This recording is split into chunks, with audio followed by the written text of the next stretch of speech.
Hello, my name is Craig Harmon of Harmony Music, and I want to spend a little bit of time today talking about how to choose music and congregational songs for worship, whether that's hymns or any other type of song that you're using. While you may have the best organist, or you may be the best organist out there, or you may have the best team of musicians put together, that's really only part of the equation. They're there and they're useful and important, but the biggest part of the equation is the congregation. And so, as musicians, our challenge and our responsibility is how do we equip and strengthen them in their singing, in their worship, in praising God. So, I want to first talk about a little bit about how to choose hymns, and then also how to choose worship songs. There's a lot of overlap between the two. However, there's some differences between the two. When it comes to choosing hymns, the first thing to think about is your theology. What do you believe? What is this hymn saying?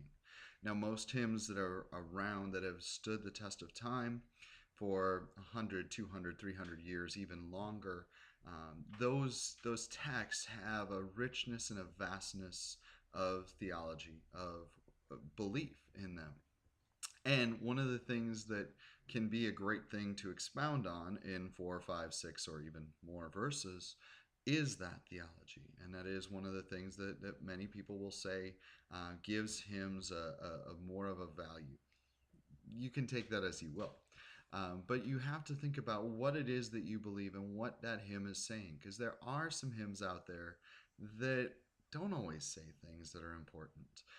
But in a time of struggle, or in a time of trial or challenge, you want a hymn that really reflects that. So a hymn like "Be Still My Soul," or "Amazing Grace," or when you're in a time of worship where you're really wanting to focus on how amazing God is and what God does in the world, a hymn like "How Great Thou Art," or "Praise to the Lord the Almighty." Those are great hymns that really just give that language to words that we really can't even speak sometimes.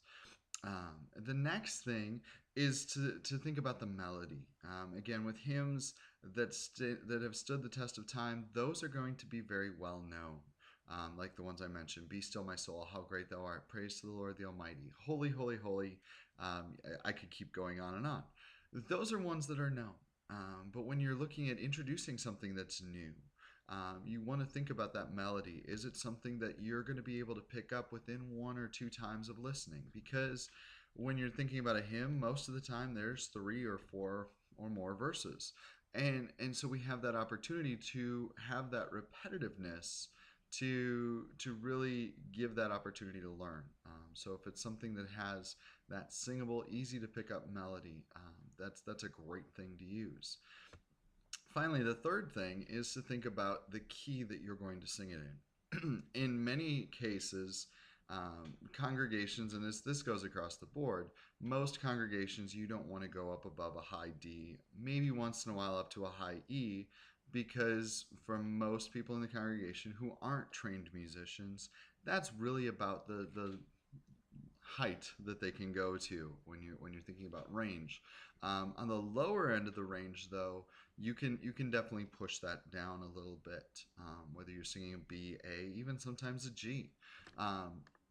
And that will help to give people that comfort in singing, because if you're singing regularly up to E's and F's, most people aren't really going to want to sing because they're going to feel like it's screeching. Even a D for most untrained musicians can feel like it's really high and stretching and screeching a little bit. So you really want to be understanding of that. Moving on to worship songs with your band. Now, this is one of the challenges, and there are a lot of arguments for and against hymns and worship songs.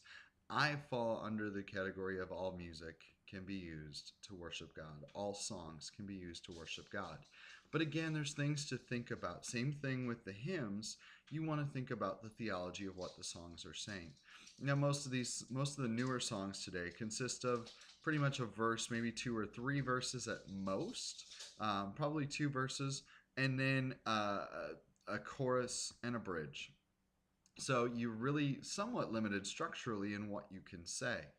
However, there can be some depth and some really great things that can be sung in these songs, but you have to look at it.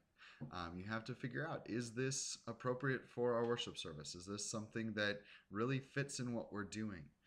So you want to think about, how does that reflect what you believe? Because that really is what our worship gatherings are about, is singing about what we believe. I heard a saying years ago, what we sing reflects what we believe, and what we believe reflects what we sing. And I think that's very true, that it goes both ways, that our singing reflects our faith reflects and is sounded out in our singing. So we want to think about that in what we're doing. Again, the same thing with the melody. Um, it's a little harder because most hymns are structured in quarter note having the beats, and primarily the rhythmic structure is quarter notes, half notes, and whole notes for hymns. For contemporary songs, most of the rhythmic structure is eighth notes, dotted eighth notes, 16th notes, even dotted 16th notes sometimes.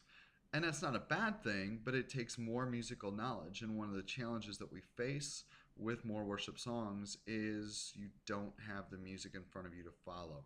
Even if you have a hymnal, you can still follow the notes that are on the page. Even if you can't really read music, you see that they go up and down and move around. So you have to be thinking about that. It may be one of the more popular songs on the radio, but you don't always have to sing it just because it's popular. If it's something that people aren't able to sing, then it's really not worth singing, to me at least. And that's another thing to think about, is that when you're singing those recordings on the radio or on whatever recording you have, it doesn't have to be just like what's on the recording. You can make it your own. If the bridge looks like it's going to be too tough for your congregation to sing, skip it. Just because Chris Tomlin or Lincoln Brewster or whoever wrote the song sings it that way doesn't mean that you have to do it exactly that way. If your guitar player can't play that instrumental lick in the middle of it, skip it. You don't have to have it. You can adjust and alter. You don't have to do it just like what's on the recording. Finally, that leads to the last point about keys.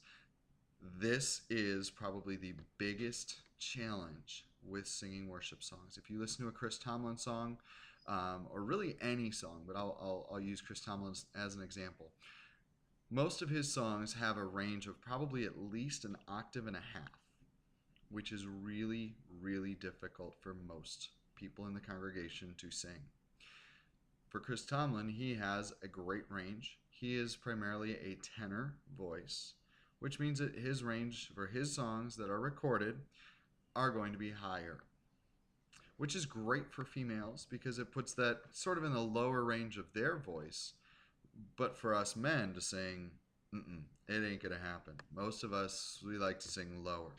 So how do you solve this problem? You have to adjust the key, is the most important thing. You have to look at it and say, how do I sing this song where the highest notes that I go to are really up to a D or an E? One of the best resources, if you have a CCLI license, Song Select is a great resource. If you don't have it, use it, because you can adjust the keys, and then you can print up your lead sheets or your chord charts or whatever you want in that key. That way, again, you're not doing it exactly like the recording, but you're doing it in a way that leads people to sing. You're doing it in a way that helps and builds people up to sing, so that they don't feel like they're just standing there listening to this great band sing this really cool song, but they can't really participate. Because worship is a participatory experience. And I think that is probably the most important thing when you're thinking of either a hymn or a worship song, whatever the case is, whether you're leading with piano, a full band, an organ, guitar, whatever it is, it has to be experiential. People have to participate.